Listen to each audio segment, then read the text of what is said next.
This is the I2C SPI bus speed and pull-up resistor sizing calculator, which determines the optimal pull-up resistor values for your I2C or SPI communication bus.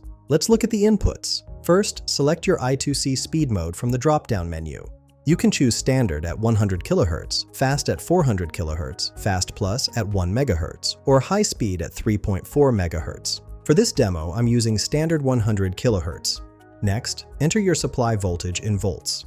Then input your bus capacitance in picofarads. Finally, specify the number of devices on your bus with a minimum of 1 device. Let me show you a practical example. With a supply voltage of 3.3 volts, bus capacitance of 100 picofarads, and 2 devices on the bus, here's what we get. The minimum pull-up is 0.5 kiloohms, which ensures proper current drive. The maximum pull-up is 4.5 kiloohms, beyond which rise times become too slow. The recommended value is 1.5 kiloohms, balancing speed and power consumption. The expected rise time is 326 nanoseconds, confirming this meets the timing requirements for standard speed I2C.